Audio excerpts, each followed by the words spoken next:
पाता हूँ तुम्हारे को। सिर्फ एक्स डायरेक्शन में कंजर्व है, चलो वर्टिकल में नहीं है। पहला वाले में चेन्नई क्यों नहीं है? वर्टिकल में कहाँ है? वर्टिकल में यार, वर्टिकल में कंजर्व नहीं है ना।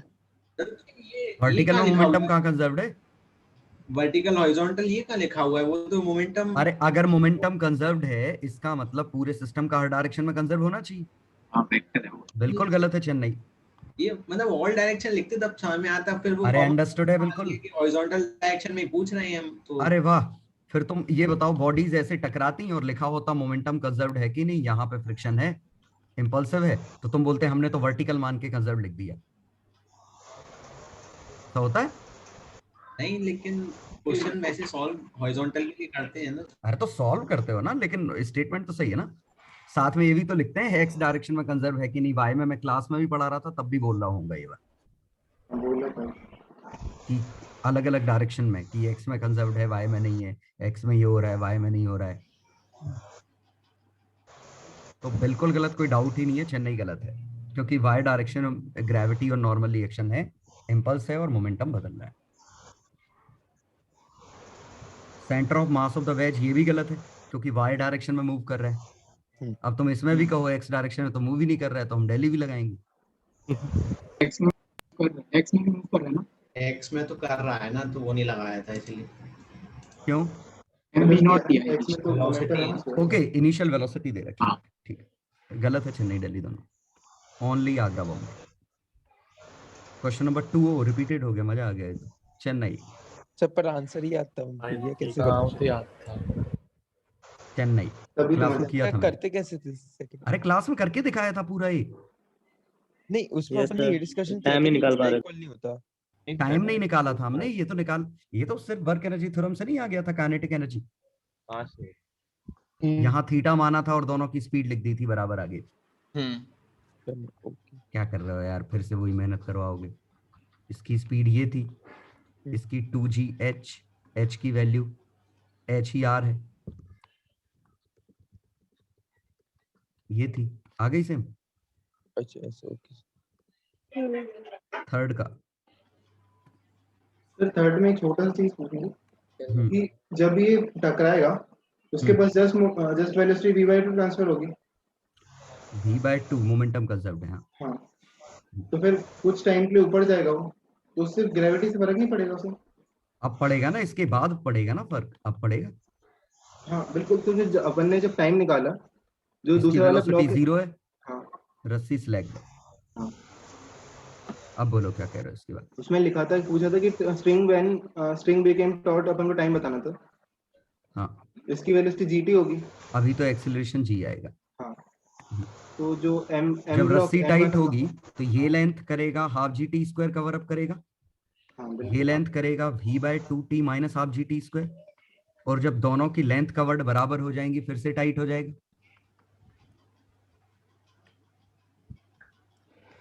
तो इसका एक सॉल्यूशन t = 0 आया, एक t = v/2g आया। ठीक है, ऐसे है मैंने तो वेलोसिटी t = 0 तो आंसर है नहीं, इस पे वंस अगेन ये टाइट हो जाएगा। वेलोसिटी बराबर नहीं, डिस्प्लेसमेंट बराबर पे टाइट होगा। ठीक है। जितना ये नीचे गिरेगा उतना ये ऊपर गिरेगा। जब x1 और x2 बराबर हो जाएंगे तब जाके ये रस्सी दोबारा टाइट हो जाएगी। लेकिन x1 x2 बराबर कर रहे तो इसकी वेलोसिटी बराबर करना एक ही बात नहीं रहेगी? नहीं है, क्यों बात हुई? वेलोसिटी क्या कर रहे हो यार, कैसे आंसर आ जाएगा? एक 0 से v0 गया, एक v/2 से v0 गया, इसने एवरेज डिस्टेंस ज्यादा किया होगा, इसने कम किया होगा। हाँ, तो यही दिक्कत है। हाँ, तो गलत है ना वेलोसिटी बराबर करना। ठीक सर है, जिनको डेली नहीं वाला समझ में आया एक बार और देखो क्वेश्चन। ऐसा था कि इनिशियली दोनों रेस्ट पे थे, दोनों की वेलोसिटी 0 थी। जो ही ये 2m बना, इसके पास आ गई v0/2 और इसके पास आ गई 0, और इंपॉर्टेंट की रस्सी हो गई स्लैक।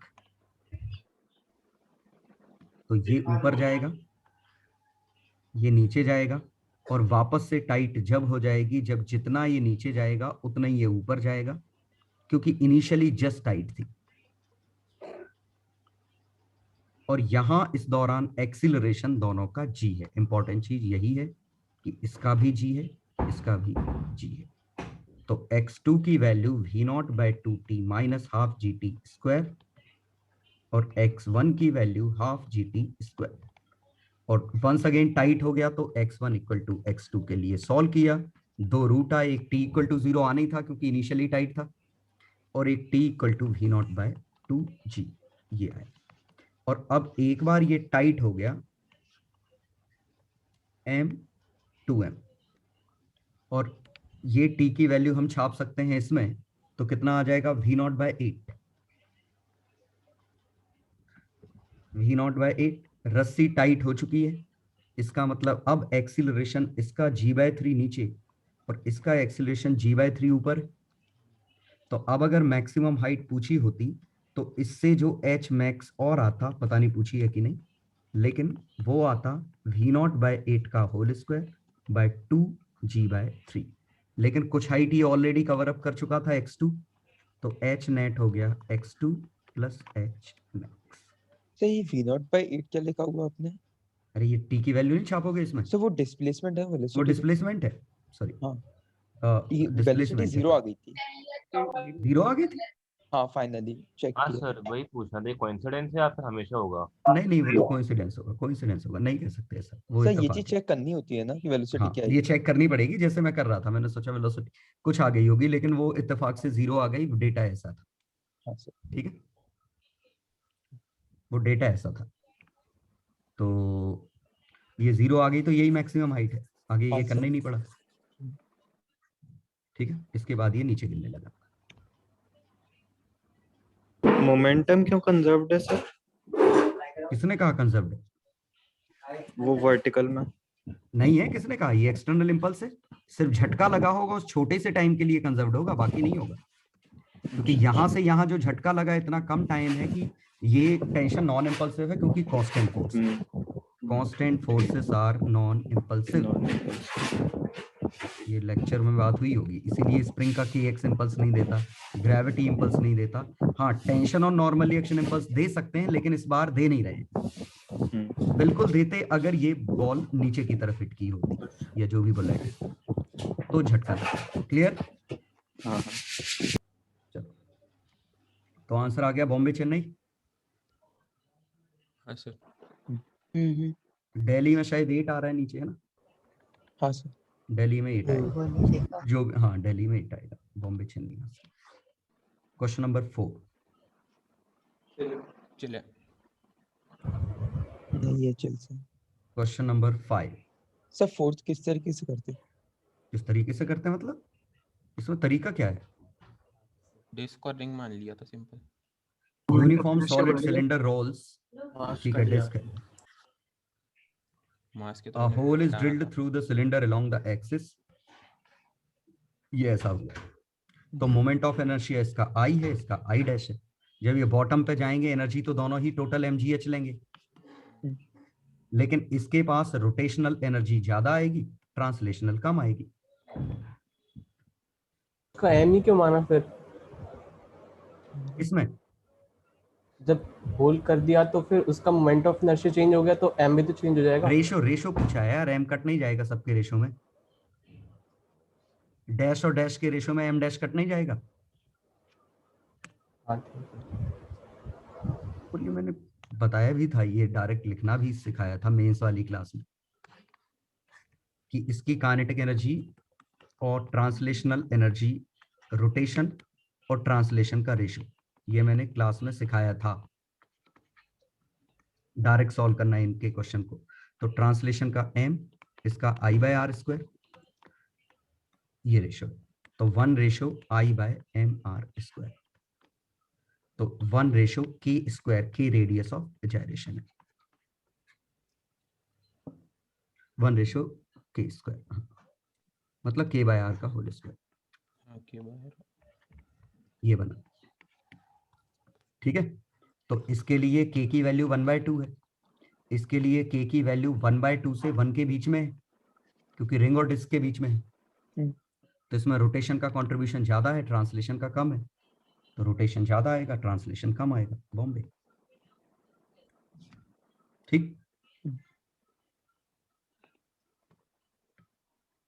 Question number 5। चिल है। क्वेश्चन नंबर 6, ये सॉल्यूशन इसी का है, वो पता नहीं सर, हाँ। लेकिन आ गया था। इसी का होगा। हाँ, डेटा तो मैच कर रहा है। चलो क्वेश्चन नंबर 6, इसके बॉम्बे चेन्नई चिल है। इसका बॉम्बे चेन्नई दोनों हाँ सर, चेन्नई में आता है। डायरेक्शन डायरेक्शन रिपीट होगा मोशन दोबारा। रिपीट हो जाएगा, क्योंकि हाँ, हाँ। फिर ये ऐसा होगा और ये 4 Yes, ऐसे बने रहेंगे। सर डायरेक्शन नहीं बदल जाएगा उन्होंने मोमेंटम का। इंस्टेंटेनियसली फिर इसके बाद उसमें सर उसका मतलब ये नहीं है कि ये टकरा के चेन्नई में वापस जस्ट ये आफ्टर इसका कोलिजन मतलब का सर लिखा ये है। है कि वो फिर टकरा डेली के ऑप्शन में कोई दोबारा सेंस वापस नहीं चल बनेगा जाएगी। वैसे। सर चेन्नई एक का ही मतलब ये ऑसिलेशन ऐसे का जा होता रहा है है, ना। फिर ऐसे जा रहा है, फिर ऐसे जा रहा है, ये प्रोसेस होती रहेगी। हाँ, नहीं, चेन्नई में नहीं, जस्ट नहीं, आफ्टर कोलिजन नहीं चेन्नई लिखा ना। चेन्नई का मतलब ये नहीं है कि टक्कर हुई और फिर सीधे डायरेक्ट फर्स्ट से थर्ड स्टेप पहुंच गया। हाँ वो ऐसा है। मतलब सर है उसमें वो चेन्नई लिख का। देते ना जस्ट आफ्टर कोलिजन। चेन्नई का सेंस का बनेगा सर, फिर डेली ऑप्शन का कोई सेंस नहीं उसमें बनेगा। ऑसिलेशन की बात बॉम्बे चेन्नई होगा। नहीं नहीं नहीं, सिर्फ बॉम्बे होगा। सिर्फ बॉम्बे होगा उसका। सिर्फ ओनली बॉम्बे चेन्नई एक होगा। मिनट बस। 2 colliding ball left balls will bounce off each with momentum as that of extreme right. Bombay बिल्कुल सही है। 2 colliding extreme will rebound again with the same momentum. Just after नहीं लिखा इसका है, मतलब इसका ये लिख नहीं है दिया कि था। फर्स्ट से थर्ड स्टेप डायरेक्ट। मतलब वो तो जो कह रहे हैं वो समझ में आ रहा है, इसी की बात चल रही है हाँ, कि वो वापस बात से ये की घटना बात रिपीट चल हो रही है। जाएगी। फर्स्ट से थर्ड Solid डायरेक्ट बोल motion रहे हैं वो। इससे तो डायरेक्ट बोल रहे हैं वो। डायरेक्ट बोल रहे हैं वो। कुछ- हर ऑप्शन में उसका जस्ट जस्ट बिट दिया ना। हाँ डायरेक्ट टकरा के डायरेक्ट रिबाउंड हो टकरा गया। के दोबारा इसमें डायरेक्ट कहाँ लिखा जस्ट आफ्टर जस्ट हाँ बिफोर? सर वही तो। क्वेश्चन मल्टीपल क्वेश्चन था, तो मान लिया था। सर डेली क्वेश्चन में फिर आपको समझ में आएगा। अरे चुप तभी यार। यही मान के आंसर बस दिया है वो, बस तभी मान बस के बस ऐसा है क्वेश्चन। ऐसा ही इधर क्वेश्चन आया, में इधर मतलब आया, अलग हो इधर रहा है आया, सर इधर यहाँ आया, पर। इधर आया। ऐसे ऐसे शो- नहीं करना। सर डाउट ये हो रहा है कि रिबाउंड अगेन लिख दिया ना। अगेन का मतलब हाँ। तब होगा ना जब एक हाँ तो ये अगेन ही तो है, अगेन होगा। आगे नहीं तो और एक टाइम बाद। सर क्वेश्चन में सेम टाइम पे पूछा है ना। कहाँ लिखा ऐसे है? लिखा है। बात कर रहे हैं। ऐसे थोड़ी ना। हाँ At the क्वेश्चन same में time. लिखा है same time. At the same time. तो सर सेम वो तो टाइम लिखा है रिलीज लिखा उसमें। है, वो तो रिलीज है। अरे वो तो दोनों बॉलों को एक साथ छोड़ा है। अरे यार अच्छा। अब तो पेपर ये माइक किसका है? तो BC है, जिसको मिलना B पे भी मिल जाएगा, बस आधा मिलेगा। आगे मतलब बॉम्बे ना के बराबर ये मिलता और है। BC होना एक चाहिए नंबर उसका। बनता है केवल। चलो अगला इंटरप्रिटेशन देखो, पे छोड़ो। कहो तो। अरे हाँ, खेले गलत है यार। चल चलो अगला छोड़ो, 7वां बताओ। 7वीं में दिक्कत नहीं सर। चले। चले। निकाल लिया, हाँ सर। डिफरेंशियल बनाई, हाँ हाँ सर। हाँ सर।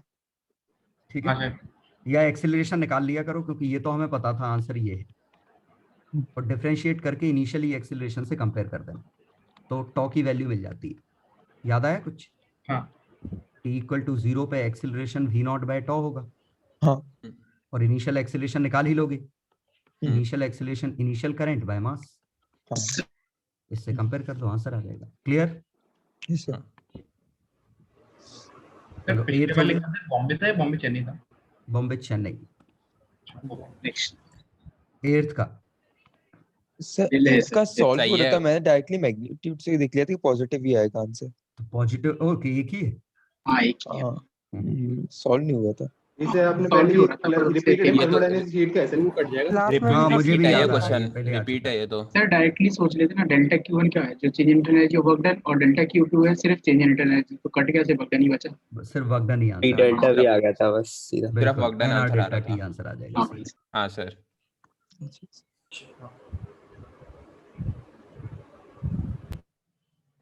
ठीक तो है। सही है। सर्किट शोन इन फिगर कौन सा है? नीचे। ये बता दें। They have same capacitance. Light is incident on left plate of upper capacitor. होगा छोड़ो।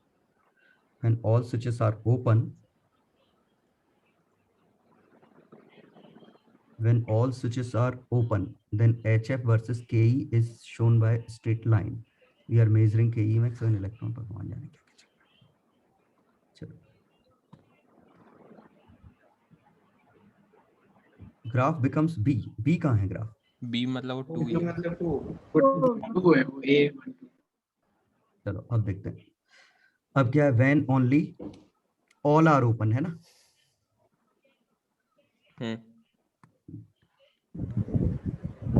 ये है क्या? कैपेसिटर है। ओके, कैपेसिटर से ही टकरा रही है और प्लेट निकल रही है, यही क्वेश्चन सिंपली।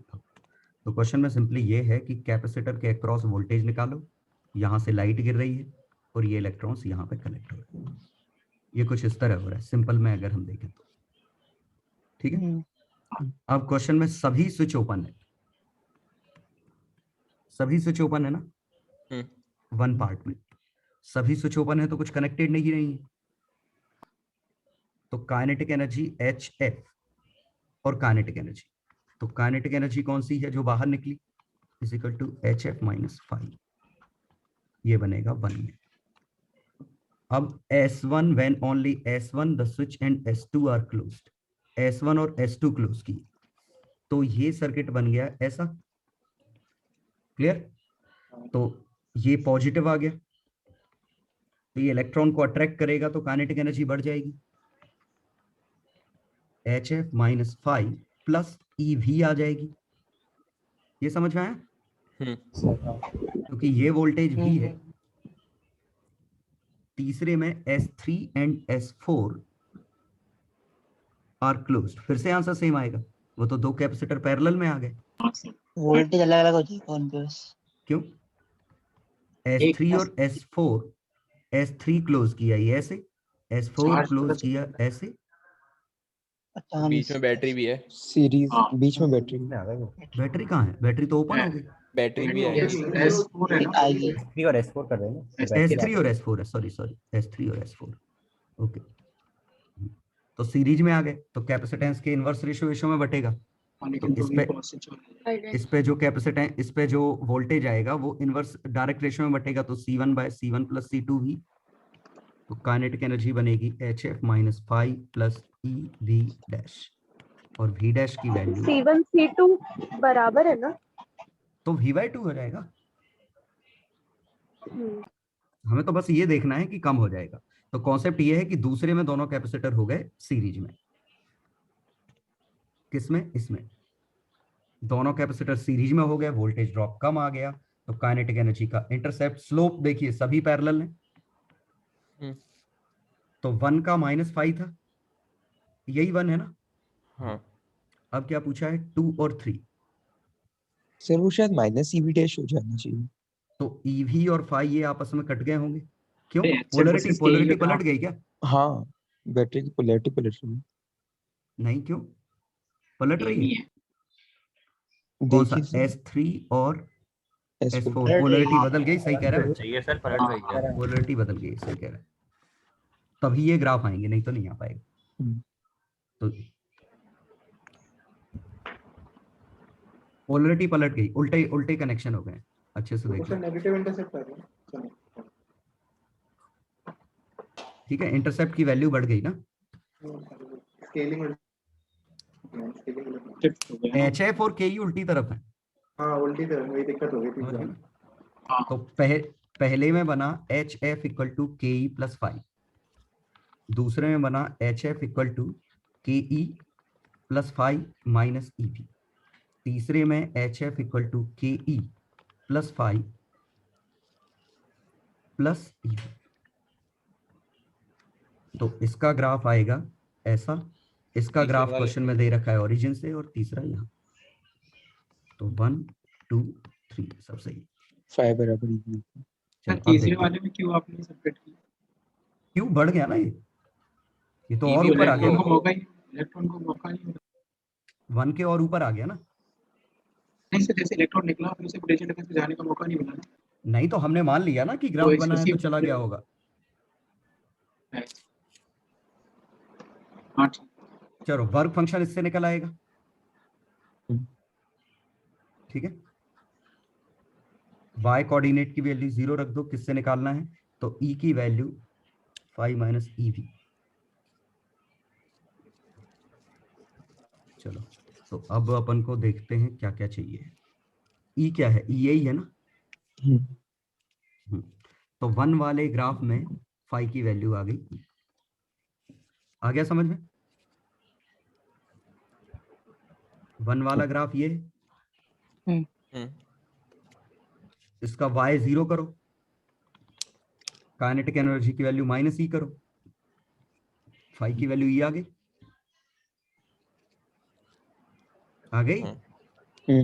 चलो what is the value of E1, ये हाइट चाहिए, E1 कौन सा ग्राफ है? 3 वाला।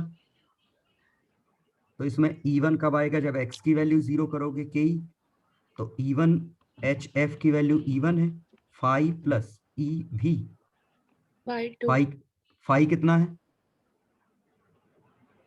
तो फाई कितना है? E और EV डैश, शायद ये E/2 है। E/2, 3/2 बॉम्बे आंसर है।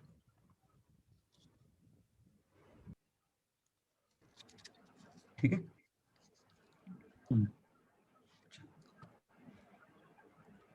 तो ये था क्वेश्चन। मतलब क्वेश्चन में बड़ा सिंपल सा कॉन्सेप्ट था। ये कैपेसिटर था, कैपेसिटर को खुद को ये मान लिया, यहाँ से चार्जेस जा रहे हैं। और अगले क्वेश्चन में क्या हो गया? 2 कैपेसिटर सीरीज में आ गए तो वोल्टेज कम हो गया और पोलरिटी पलट गई। और पहले क्वेश्चन में ओपन सर्किट था। ठीक है, अब आ जाओ अगले पे। चले हो गए? सर इसका 11th वाले का बॉम्बे आ रहा था। नहीं सही दिया है। सही आ रहा बिल्कुल। देख 10 सेंटीमीटर पे हाफ के 10 सेंटीमीटर का होल स्क्वायर mgh, हाफ के 11 सेंटीमीटर का होल स्क्वायर mgh। यूनिट तो सब कट ही जाएंगी। तो h is equal to 3 into 11 का होल स्क्वायर बाय 10 का होल स्क्वायर, 121, 363, 3.63। ऊपर पढ़ने का सर रफली ऐसा कह सकते हैं कि 10% का एरर है तो 20% का एरर होगा और फिर मार दे। हाँ 3.6 के करीब आएगा, एक ही था, ज्यादा क्लोज थे नहीं तो एग्जैक्ट नहीं निकालना पड़ा। पैराग्राफ पूरा फालतू था। एक ही क्वेश्चन था। में लिखा था पैराग्राफ। बायो का लिखा था, टेंडेंस इंक्लूड कर। समझ नहीं आया? कंगारू कैसे वो सोच लेंगे? स्प्रिंग मान लेना। लास्ट लाइन पढ़ रहे थे हो जाता बस। वो लास्ट लाइन पढ़ लेते हो जाता, ये तभी पता चलेगा जब पूरा पढ़ के लास्ट लाइन पे पहुंचोगे। चलो सही बता दी। चले, ये मैंने बताया था, बता रहा हूँ, याद दिला रहा हूँ। ये इसके लेक्चर में मैंने बताया था कि किसी भी लाइन के अलोंग हम लाइन इंटीग्रल इसका निकाल सकते हैं। इसकी एनालॉजी बताई थी मैंने इससे। जैसे डिस्क का फ्लक्स का फॉर्मूला क्या बना था अपना? टोटल कितना सॉलिड होता एंगल है? Divide by 4 pi. 4 pi solid angle. याद आ और इसका आंसर मैंने बताया था इसमें, थीटा अपॉन इसका b डॉट dl का क्लोज इंटीग्रल इस हिस्से के लिए ये कितना आएगा? टोटल कितना बनता? म्यू 0 i 4 पाई टोटल बनता म्यू 0 i। ये टोटल एंगल कब बनता है? ये जब ये कंप्लीट होता। तो इसमें कितना बनेगा? थीटा। ठीक है जी सर। और अगर ऐसे जा रहे हो तो प्लस आएगा। तो अब इन्होंने क्या पूछा है? तो अब अपन को इन सब की इसकी जरूरत ही नहीं, हम डायरेक्ट निकाल लेंगे। याद आया ये क्या कह रहा हूँ? हाँ सर। हाँ सर। इंटीग्रेशन से निकाला था। ये r पे किया, ये हमने माना b, ये dl, तो इसका आया b dl। तो mu 0 upon 4 pi 2i by r into dl cos alpha. Alpha क्या है? ये एंगल। और इस dl cos अल्फा को हमने d थीटा लिख दिया था। हाँ। d थीटा कौन सा? ये वाला छोटा सा, समझ गए? yes. और उसका इंटीग्रेशन थीटा बन जाएगा। चलो आते हैं अब अपने क्वेश्चन पे। कंसीडर 2.300, ये है 210, ये है on the given circle. b dot dl along the perimeter of the from a to b। इस दौरान चाहिए हमें, तो सिंपली हम ये थीटा निकाल लें। तो म्यू 0 i थीटा बाय 2 पाई लिख सकते हैं। और थीटा ये tan इनवर्स 1/2 है। Hence prove. आया समझ में? यहां से परपेंडिकुलर डालो, ये थीटा मिल गया। yes. अगले क्वेश्चन पे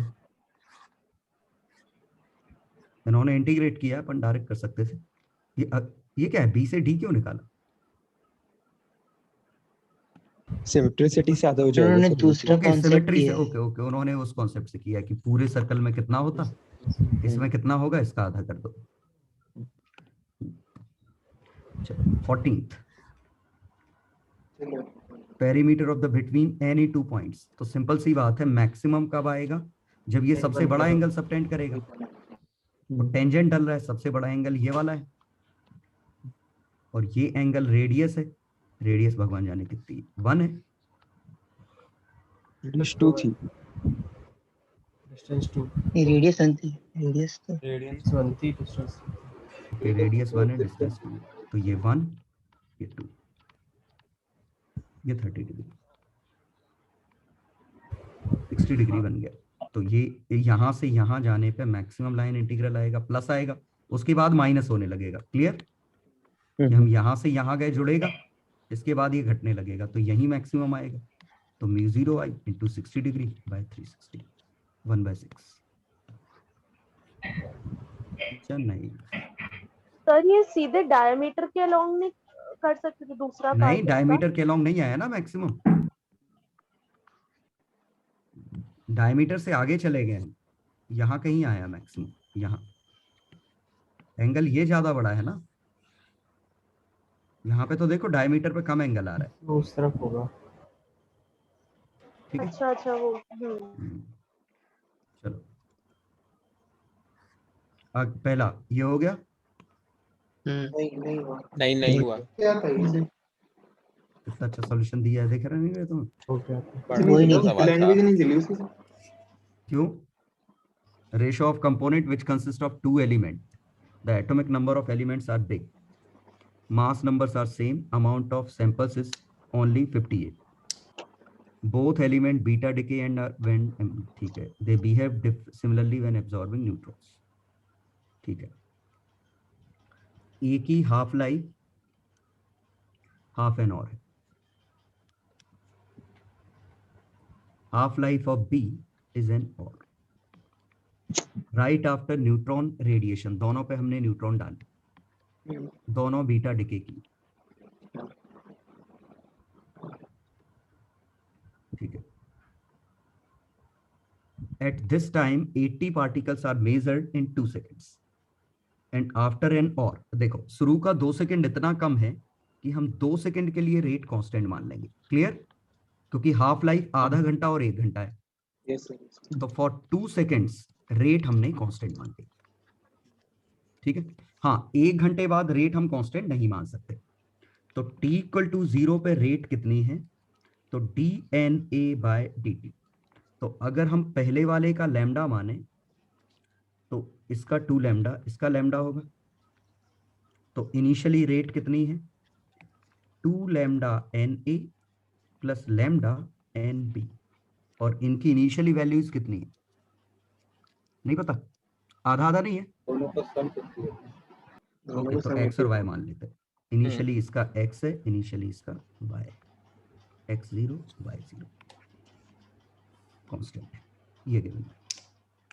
ठीक है, तो इनिशियली रेट हो गई 2 lambda x0 plus lambda y0, और ये रेट कितनी आई 2 सेकंड में? 2 सेकंड में 80 मतलब 40। क्लियर?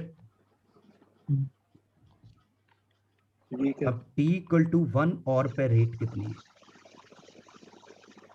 1 और पे, तो 2 lambda into x0/4 plus lambda y0/2, और इसकी वैल्यू हो गई 29/2। ये झेल रहा है कुछ? 1 घंटे बाद ये कितना बचेगा? x0/4। 1 घंटे बाद ये कितना बचेगा? y0/2। तो इसकी रेट कितनी हो जाएगी? इसका लैम्डा इंटू इसका लैम्डा इंटू इसका अमाउंट, इसकी रेट इसका लैम्डा इसका अमाउंट।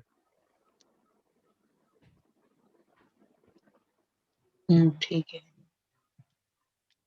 आ गया समझ में? अब हमें अमाउंट चाहिए तो हम क्या करेंगे? इन दोनों को डिवाइड कर देंगे तो लैम्डा कट जाएगा। 2x0 plus y0 x0/2 plus y0/2 is equal to 40/20 80/20। तो इससे x0/y0 की वैल्यू मिल गई। क्वेश्चन में x0 प्लस y0 की वैल्यू हमें ऑलरेडी पता है, n0। हाँ, तो रेशियो इसी से मिल गए। नहीं, उन्होंने मास ऑफ एलिमेंट ही पूछा होगा। अरे तो निकाल लेना, नहीं निकाल पाओगे। ठीक है, निकल। ठीक है, इन्होंने कैसे किया? सर इसमें आपने ये बोला t इक्वल टू 0 पे रेट देखो वही कांस्टेंट किया, मान देखो वही रेशियो लिया उनका। देखो log 1 log 2 सब कटने ही है, इन्हें जबरदस्ती टेंशन ली। सर इसमें आपने x0 और y0 का रेशियो निकाल के वो मतलब कुछ आ गया, मैंने भी ऐसे ही कुछ करा था। तो x0 और y0 का रेशियो मिल गया तो तुम्हें उसी टोटल मास को इस रेशियो में बांट दो। क्यों? हाँ, क्योंकि बिल्कुल एटॉमिक ठीक किया मास था। नंबर बराबर है। 26 कुछ आ रहा था, 22 नहीं आया 22 तो है। एक्चुअली 26.1 लगा के आया था। हाँ तो गलत होगा। एक बार सॉल्व करती थी।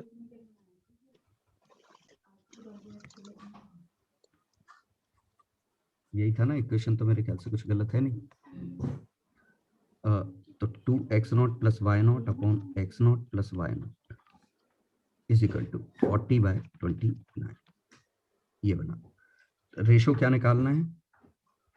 तो 29 ये, तो 58x0 29y0 40x0 40y0।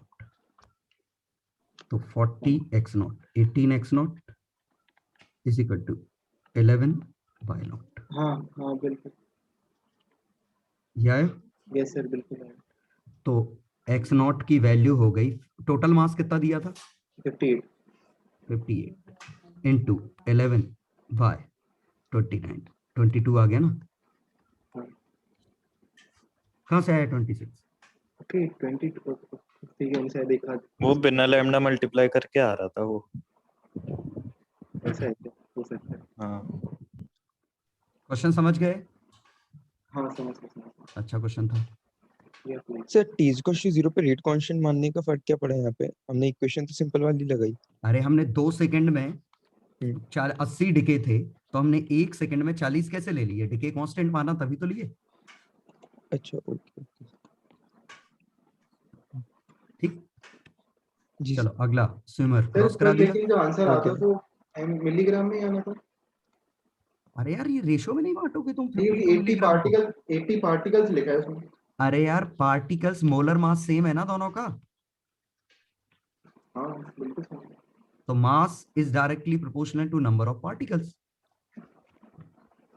हमने तो नंबर ऑफ पार्टिकल का रेशियो निकाला, लेकिन इत्तेफाक से यही मास का रेशियो है क्योंकि मोलर मास सेम है।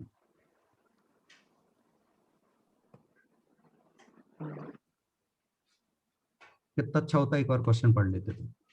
चलो 16 में डाउट हो गया 17 कोई दिक्कत तो नहीं?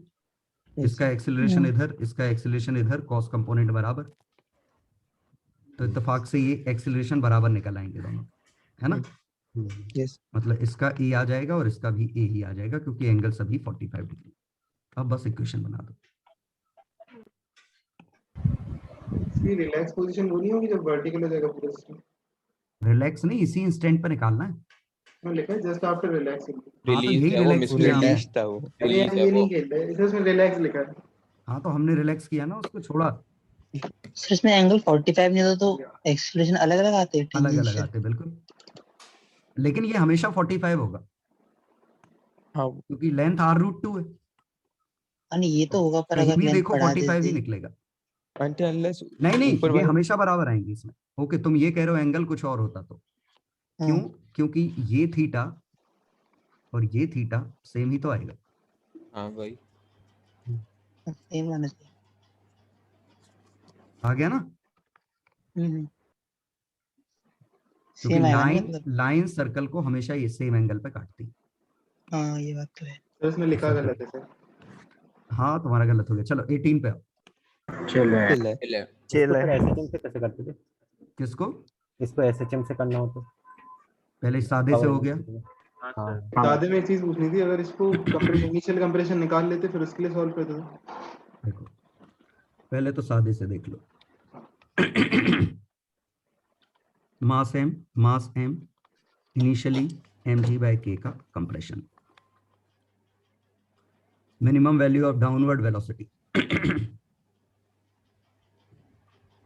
इसको हमने दी v0 वेलोसिटी। तो ये तो उठेगा तभी जब ये एक्सपांड कर जाएगा।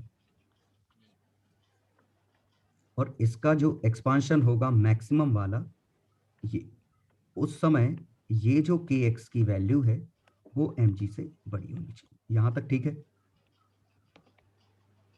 हाँ ये क्लियर? तो अभी मैं सादे तरीके से कर रहा हूं। तो इसको वर्क एनर्जी थ्योरम, नीचे वाले ब्लॉक का तो मतलब नहीं है। तो स्प्रिंग ने कितना वर्क किया, हाफ के mg बाय के का whole square minus half k x max whole square. ये स्प्रिंग की इनिशियल माइनस फाइनल, ये आ गया। काइनेटिक एनर्जी का लॉस और ग्रेविटी का loss, mg by k plus x max, ये ग्रेविटी का work is equal to final kinetic energy 0 initially half m v naught square.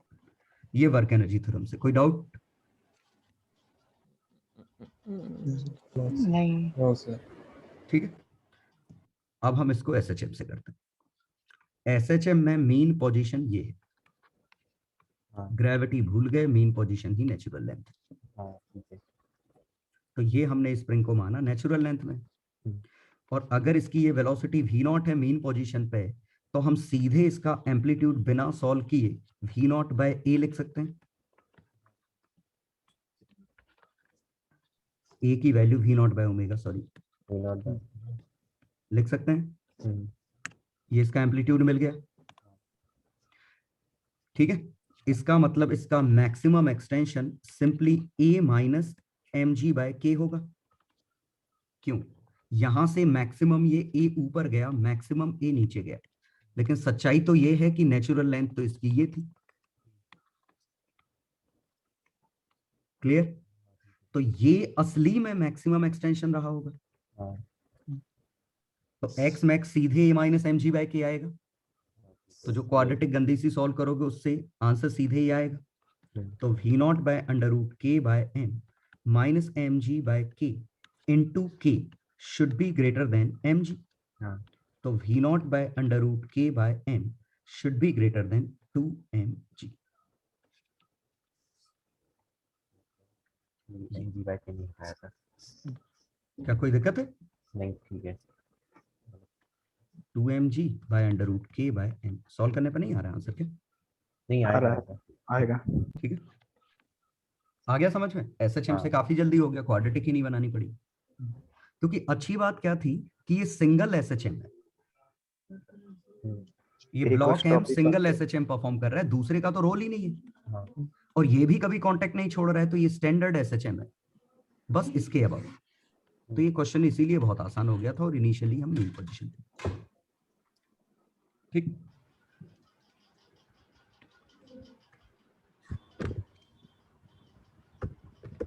चलो ये क्या मेंस का पेपर है? हाँ चलो मेंस के पेपर में डाउट बताओ। दूसरा ठीक है। जी सर। चलो और मैं इसमें रिकमेंड ये करूंगा कि दिल पे मत लिया करो, सीधे फॉर्मूला ये देखो कि थीटा इक्वल टू 0 और थीटा इक्वल टू पाई पे आंसर वेरीफाई कर लो। ठीक है,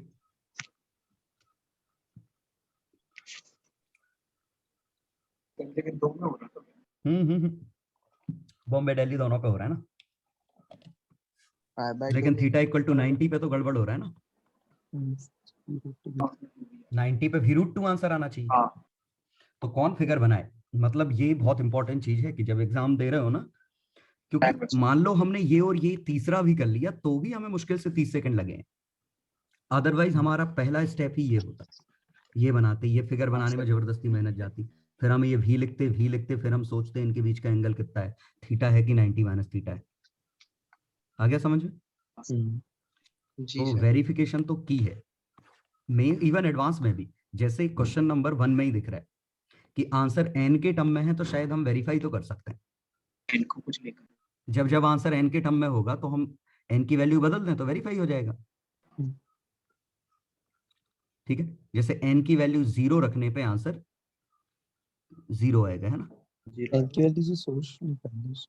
हाँ, 0 रखने पे 0 आएगा, तो बॉम्बे दिल्ली तो निपट गए ना। समझ गए? और n की एक वैल्यू आएगी पर्टिकुलर जिसके बाद गड़बड़ हो एच जाएगा। को 0 रख दे तो भाई ग्राउंड से किसको? ग्राउंड पे हो गया। एच को 0 रख दे तो ग्राउंड से ग्राउंड पे हो गया पोजीशन। इन टाइम हाँ h 0 रखने पे n 0 आएगा, मतलब वही बात है। h 0 रखने पे n 0 आएगा, तो ये और ये तो डिस्कार्ड हो गए। अब बचा आगरा और चेन्नई। आगरा कुछ ज्यादा ही आसान आंसर हो गया है, ये तो आएगा नहीं, चेन्नई आ गया। और n equal to 2 रख के देखो। हाँ मतलब n इक्वल टू 2 पे चेक कर लो, सिंपल सी बात है। आगरा चेन्नई में चेक करना है तो n इक्वल टू 2 रख लो। 2 पे वापस से हाइट 0 होगी क्योंकि ये वापस आएगा और यहाँ से टकराएगा। क्लियर? तो चेन्नई अकेला आंसर। वो तो ठीक है, वो तो मैं मजाक कर रहा था कि आगरा आएगा नहीं, आसान है। लेकिन हम ऐसे तो सोच सकते हैं n इक्वल टू, जैसे ये वेरीफाई करना है तो n इक्वल टू 2 पे आंसर 0 आना चाहिए, ये चेक कर लो बस। और वो कॉमन सेंस से समझ में आ रहा है n इक्वल टू 2 पे 0। थर्ड, इसका कुछ नहीं कर सकते, सभी डायमेंशनली ठीक है। आपको पता ही होना चाहिए कि n स्क्वायर ऊपर आता है कि नीचे आता है। वैसे ही फर्जी क्वेश्चन है। Q/2m angular momentum NH/2π। ये स्पिन होता है कि वो वाला होता है? किसका? एक स्पिन वाला भी तो होता है ना, इलेक्ट्रॉन स्पिन करता है उसका मोमेंट। ये ऑर्बिटल है, ऑर्बिटल वाला है। ये ऑर्बिटल है, ये ऑर्बिटल वाला। स्पिन में तो +-1/2 E/2m ये बनेगा। नहीं सही, स्पिन का ही आएगा। चलो, time taken by body. Once again sliding down the rough 40। देखो फिर से ऑप्शन इसमें है, ठीक है। n times the time taken bye, हाँ तो स्मूथ और रफ में तो n इक्वल टू 1 रखने पे म्यू की वैल्यू 0 आनी चाहिए। सब में आ रही है शायद, सब में आ रही ना, है ना? नहीं और म्यू आगरा और दिल्ली ओके, आगरा में डिनोमिनेटर में, आगरा दिल्ली तो वैसे ही निपट गया, ठीक है। और n जितना ज्यादा बढ़ाओगे उतना ज्यादा म्यू आएगा। बॉम्बे चेन्नई में दोनों में आ रहा है, लेकिन अंडर रूट आने की कोई वजह ही नहीं दिख रही है। लीनियर बनेगा, लीनियर बाय लीनियर। ये झला क्या कहा मैंने? क्योंकि टाइम टेकन √2l/a आएगा, ये आएगा। तो T1/T2 का whole square is equal to A1 square A2 square, A1 A2। ये g sin theta minus mu g cos theta, g sin theta plus mu g cos theta. Componendo dividendo लगाओगे तो n square में linear answer आएगा, तो under root तो आया ही नहीं बॉम्बे। ये वंस अगेन मैं क्या करूं, मैंने सॉल्व नहीं किया है, मैंने दिमाग में सोचा है। तो वेरिफिकेशन करने के लिए आपके कॉन्सेप्ट एक्सट्रीमली स्ट्रांग होना जरूरी है। ऐसे नहीं हो जाता कि आप कुछ भी वेरीफाई कर दो। तो BC कैसे वेरीफाई किया, झल गया है? हाँ सर, ठीक है। ये मैंने दिमाग में सोचा कि क्या एक्सप्रेशन बनता, क्या अंडर रूट आएगा एक्सप्रेशन में, आंसर में मिला नहीं। ठीक है, चलो अगला हो गया। Half epsilon not E square C power. इसमें मेहनत करनी थी। अगला वेरीफाई हो गया, तो ये भी वेरीफाई हो गया था। कौन सा? 6th वाला न्यूमेरिकल वेरीफाई। ओके, कलर से नहीं सर, 6th वाला इसमें तो ये तो मतलब सॉल्व ही करना पड़ेगा। ये कैसे वेरीफाई? हाँ ये अगला वेरीफाई वंस अगेन न्यूमेरिकल है तो वेरीफाई हो जाएगा। थीटा इक्वल टू 0 रखने पे, 90 रखने पे थीटा इक्वल टू 0 रख लो और थीटा इक्वल टू 90 रख दो। 90 पे आंसर इन्फिनिटी आएगा। थीटा इक्वल टू 0 पे पी की लेंथ 0 आएगी। तो 0 और 90 एक ही वेरीफाई हो रहा है। समझ गए क्या किया? थीटा 0 रखा तो ये ऐसे फिका, ये ज्यों का त्यों वापस आ गया, तो आंसर आया 0। थीटा 90 रखा तो ये ग्राउंड ऐसा हो गया और ऐसे फेंक रहे हैं, सॉरी सीधा ग्राउंड से ऐसे फेंक रहे हैं, तो ये ग्राउंड पे कभी आएगा ही नहीं, इन्फिनिटी आंसर आएगा। तो दिल्ली आंसर है। ठीक, 32 मतलब 7th हो गया। चले इसमें हाफ लॉस होता है, वही आधा लॉस होता है। ठीक है, करनॉट इंजन हो गया। 900 आ गया, नहीं 900 नहीं, क्या पूछा है? 900 ही पूछा है। मॉलिक्यूल ये हो गया, हो गया। कोई दिक्कत तो नहीं? सर इसमें मुझे पूछना था कि normal kinetic type energy mono 3/2 kT 3/2 कर दी, रोटेशन mgh नहीं होगा दिया। और क्या? नहीं मॉलिक्यूल लिखा उन्होंने तो- स्पेसिफाई नहीं किया था ना, तो मैंने डायरेक्टली तब 3/2 लिया हुआ था। अगर मॉलिक्यूल स्पेसिफाई करते तो यहाँ पे नहीं तो 5/2 भी आ सकता। ट्रांसलेशन ही तो होगी, रोटेशन थोड़ी ना लूज होगा। ये मॉलिक्यूल अगर रोटेट करते हुए भी जाएगा तो टॉप पे भी रोटेट ही कर रहा होगा, सिर्फ ट्रांसलेशन में लॉस होगा ना। समझिए सर, हाँ सर, ओके। तो भी 3/2 और- kT ही लेंगे। टॉर के लिए कुछ बस यूनिट का जरूर ध्यान रखो, ये जूल पर केल्विन है, ये केल्विन है तो आंसर जूल में है, तो मास आपका किलोग्राम में होना चाहिए। बस बाकी सब ठीक है। बड़ी अच्छी बात है सर उन्होंने सर इसमें हाँ। लेकिन वो जो ट्रांसलेशन हो रहा है वो तो एक ही डायरेक्शन में हो रहा है ना। हाँ, तो ये तो हमारी एवरेज एनर्जी थी ना, हमने ये कही नहीं कि कभी एक्स वाई जेड कंपोनेंट बराबर होते हैं। इट मे बी पॉसिबल कि पूरी की पूरी काइनेटिक एनर्जी एक्स कंपोनेंट को मिल गई, पूरी वाई को, पूरी जेड को, तो कोई ना कोई पार्टिकल तो होगा ना जो सीधे जा रहा होगा। कुछ जल्दी रुकेंगे, कुछ और दूर, सबसे ऊपर वो जाएगा जिसने पूरी काइनेटिक एनर्जी एक्स में ले ली होगी। चलो 24 has proved? सीधी इक्वेशन बनानी सड़ी सी, मतलब 11th अगला बोलो। हो गया, एक ही का स्लोप नेगेटिव है, बहुत बढ़िया। ये बनाने पर लैम्डा कम 12th चले 13th चले 14 क्या है ये, 2 स्लिट यहाँ से होगा। एक मिनट, एक फिगर मिसिंग है। नहीं जरूरत नहीं थी फिगर की। जरूरत नहीं थी, सही दिया था। नहीं, इसका वो ऐसा था ना, एक क्वेश्चन ही ऐसा नहीं था। क्वेश्चन नहीं था। ओके, यही कम हो गया था क्वेश्चन, हाँ, लास्ट में मुझे पेपर अलग दिया। से देना पड़ा था, ये मैंने डिलीट कर दिया था। हाँ, चलो ठीक है, अगला हो गया स्लिट वाला। हाँ सर। ट्रांजिस्टर महासड़ा, नहीं ये भूल गया। करंट ट्रांसफर रेशियो कौन से को कहते थे? अल्फा। IC/IE। अल्फा कुछ नहीं लिखा तो करंट ट्रांसफर रेशियो अल्फा है, करंट गेन मतलब कुछ और नहीं, करंट गेन है।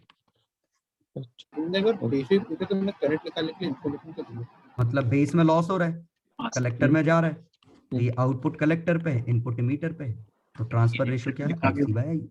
बट आंसर आ गया था क्योंकि समझ में आ रहा था, चेन नहीं होगा। बाकी और कोई मैच ही नहीं कर रहा, उनकी वैल्यू कैसे भी मैच नहीं कर रही थी, गड़बड़ करके भी। 16th हो गया, 17 चलो महासड़ा, पैराबोला बनेगा आगरा। 18 चलो 1 मिनट, फॉर्मूला भूल तो नहीं गए, MSD - VSD प्लीज कम। उन्हें तो 1/60 डिग्री भूल जाते हैं। चलो हो गया। 20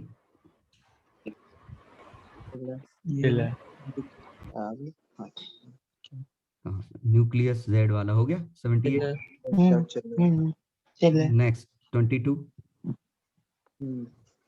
तो 21 में बीटा के डिनोमिनेटर का भी लो लेते थे ना, सबस्क्रिप्ट का। 21 अरे Z में सिंपली देख लो, अल्फा गिन लो कितने हैं, सिर्फ अल्फा गिनते थे, बीटा नहीं गिनते थे। नहीं बीटा बराबर बीटा से भी देखेंगे, नंबर ऑफ प्रोटॉन्स पे अंतर आएगा, ये हमें चेक करना पड़ेगा ना। एक और अल्फा लास्ट में नहीं 3 beta 4 beta minus 2 beta plus, दो तो कट जाएंगे, 2 बीटा तो 2 बीटा माइनस हो गए, 7 अल्फा हो गए। सर 8 अल्फा है वो लास्ट में दिया है। एक नीचे भी है 8 अल्फा है, ठीक है। तो x से हमें देखना है y में 8 अल्फा और 2 बीटा माइनस, तो ये था z, ये था a, तो अल्फा तो a - 32 और ये z -16 प्लस 2,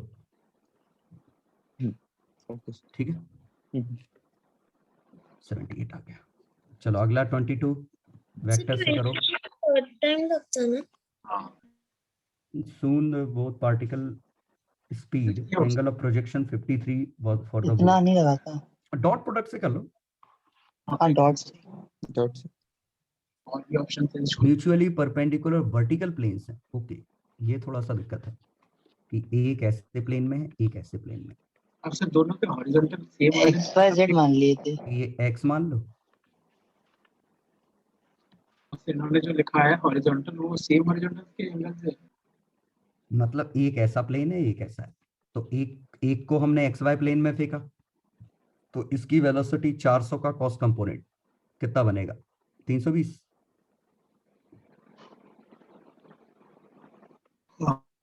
प्लस 300 जे कैप प्लस 300 के कैप, ये इसकी वेलोसिटी है। इसकी वेलोसिटी 320 जे कैप प्लस 300 के cap, initial velocity minus GT 10T minus 10T 240 शायद 53 डिग्री उल्टा है। हाँ ये मैंने गलत लिखा है कुछ। कितना आएगा? y कंपोनेंट कितना है? कितना है? 400 है ना?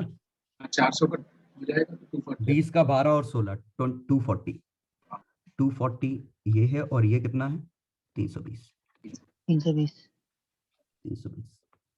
बस डॉट प्रोडक्ट ले लो इनका, डॉट इक्वल टू 60 डिग्री वाला कर दो।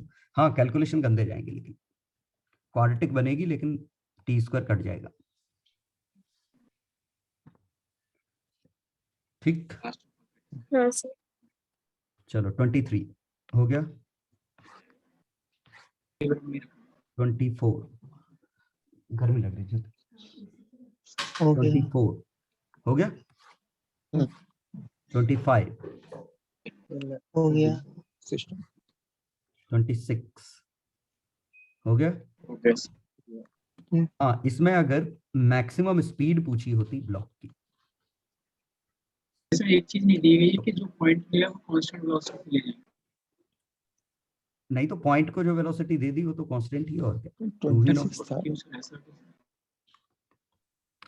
पहले ये अगर मैक्सिमम एक्सटेंशन पूछा होता तो ये तो हाफ के एक्स स्क्वायर आ जाता, तो ये तो बॉम्बे हो गया। अब इसी में अगर पूछा होता इसकी वेलोसिटी क्या बनेगी, तो इसकी वेलोसिटी आएगी -2v0 cos ओमेगा t, मैं क्लास में बोल चुका हूं वैसे, प्लस v0। ये चला ग्राउंड के रिस्पेक्ट। इसका मतलब इसकी वेलोसिटी -v0 से 3v0 इन ग्राउंड फ्रेम आएगी। क्लियर? यस।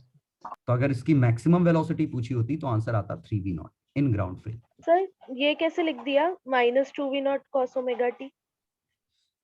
-2v0 पीछे है, ये SHM करता तो वेलोसिटी साइनसोइडल होगी, इनिशियली मैक्सिमम है तो फंक्शन। ठीक ठीक। t इक्वल टू 0 पे अगर कोई चीज मैक्सिमम है तो हम cos थीटा लिखेंगे ना, साइन और cos में ऑप्शन हो तो। हाँ हाँ हाँ। और नेगेटिव क्यों? क्योंकि माइनस आई कैप में। आया समझ में? हाँ सर। ठीक, 7th हो गया। हाँ सर 7th हो गया। x मैक्स नीचे गिराओ, ये x मैक्स और kx max should be more than और इक्वल टू म्यू m1। ठीक, क्वेश्चन नंबर 28 हो गया? नहीं हुआ?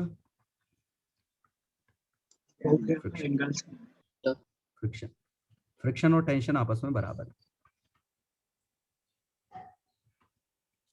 कोई दिक्कत तो नहीं। सेंटर ऑफ मास के अबाउट, इसके अबाउट टॉर्क ले लो, इसके अबाउट टॉर्क लोगे तो mg into r is equal to t into perpendicular distance, और t का परपेंडिकुलर डिस्टेंस ज्योमेट्री से निकालना पड़ेगा। ये ऐसा है, यहाँ से ये बनाओ, यहाँ से परपेंडिकुलर डालो, ये r है, ये r है, ये एंगल थीटा है तो ये r cos थीटा है। झल गया ये परपेंडिकुलर डिस्टेंस। ठीक, सर फ्रिक्शन की कोई जरूरत नहीं थी शायद। फ्रिक्शन की जरूरत तो इसी के अबाउट टॉर्क ले लिया, जरूरत ही नहीं पड़ी ना, सिर्फ दो ही टॉर्क तो है, mg का और टेंशन का। नहीं क्वेश्चन मैं फ्रिक्शन इनफ है, सफिशिएंट है, तो वो म्यू की वैल्यू पूछी होती, मिनिमम म्यू कितना आएगा। नहीं था तो जरूरत पड़ी नहीं। अगर वो रेस्ट पे है तो फ्रिक्शन होगा, नहीं तो रेस्ट पे आ ही नहीं सकता, ये ऐसे घूम जाता, नीचे गिर जाता। ठीक है, 29 हो गया। 29 हो गया सर। गलती तो नहीं की? ये किस प्लेन में कर रहा है ये ध्यान देना है बस। ये z एक्सिस के वैसे में हाँ ऑसिलेशन हाँ, लिखा ये भी इस तो डायरेक्शन में दिया। लग रहा है, इस डायरेक्शन में। ठीक है, तो बुलेट ऐसी लगी है हमारी तरफ से, तो mv0r is equal to 3/2 mr square m2r का होल स्क्वायर। mv0 2r होगा ना? 2r 11 बनना चाहिए कहीं, यहाँ है। चलो 30 आ गया 8। 8.1 8.2 है क्या? ठीक है, 8.1 आया था शायद, हाँ, 8.2 आंसर आएगा। yes, वो क्लोज नहीं रहते, ऊपर ही रहते। हाँ ये आएगा। तो एक बार वो जो बॉल वाला जो क्वेश्चन था ना ऊपर एडवांस वाले में, हाँ उस एडवांस वाले में जो वो बॉल वाला क्वेश्चन था ना, नहीं खेल रहा, उसको नहीं बदलने वाला हूँ। बदल उसमें एक गलती और है, उसमें लिखा हुआ है कि वो बॉल सेम मोमेंटम के साथ रिबाउंड कर रही है। वो तुम डायरेक्शन की बात कर रहे हो ना? हाँ, वो हमने मान लिया रिबाउंड में एक नेगेटिव लगा है एक्स्ट्रा। हाँ सर। वो मैंने मान लिया कि रिबाउंड वर्ड लिखा है, एक नेगेटिव उसमें लगा और मैग्नीट्यूड वो है। ऐसे 4 नंबर का नुकसान हो जाएगा सीधे। लैंग्वेज देखो 4 नंबर का। हमें 6 नंबर का हो जाएगा। सर लिखा है आर्टिकल में वो दिक्कत हो जाएगी, कुछ मल्टीपल करा BOBC देते का हैं। सर वैसे BOBC BC होगा ओनली। नहीं होता रे ऐसा। अरे BOBC करा दीजिए। अरे हो होता जाएगा ही नहीं, सर। उसमें जुगाड़ ही नहीं है बहुत ऐसी। नुकसान हो पेपर में ऐसी जुगाड़ नहीं है। तो बोनस करा दीजिए। सर ओके, BC सोचो ये कोई तो सही हो रहा था हमारा। एडवांस में गलत हो जाता है, सही होता है डायरेक्शन में। और में एडवांस में तो होती है जुगाड़, हमारे पेपर में नहीं है ये जुगाड़ चेक करने वाले में। सर सब BC ऑलरेडी होगा। कर चुके हैं फिर भी सर, हो दिक्कत जाता है ना, होती है मोर देन पहले वन में हुई और है, नहीं होता, ऐसा नहीं पहले होता। हुआ है, पहले हुआ है, नहीं हुआ होता है। तुम्हें लगता है, वो हमेशा ऐसा इसमें कर चुके पार्शियल ही हो जाती है। ये करोगे वो इसके हिसाब से पार्शियल कर देता है। सर तुम्हें चलेगी लगा नहीं partial हुआ है आप और कर नंबर तो मिले दीजिए। नहीं। सर कर दीजिए, वो हो जाएगा, दिखा लो। नहीं होता नहीं है ऐसा, सर। देखते हैं आंसर। चलो बोनस ये ही दे कर देना, दीजिए, संदीप सबको अपने नंबर हिसाब से मिल मैनेज जाएगा। कर लेगा। ठीक है चेन्नई गलत था सर। अरे वो इंटरप्रीट करने पे डिपेंड कर रहा है। हाँ डायरेक्शन नहीं मानते ना, मतलब देखते कि नहीं देखते। नहीं यार, मैं अंडरस्टूड है मैग्नीट्यूड की, कुछ चीजें अंडरस्टूड होती हैं। चलो ये भी हैं अंडरस्टूड सही सर लग रहा था। एक वो मैट्रिक, एक उसका मैट्रिक क्वेश्चन तो आपको भेज दूं, टेस्ट भेजा, टेस्ट पेपर भेजा। का टेस्ट पेपर, हाँ अभी भेज देना। मैं तो पहले मैं स्टॉप रिकॉर्डिंग कर दूं।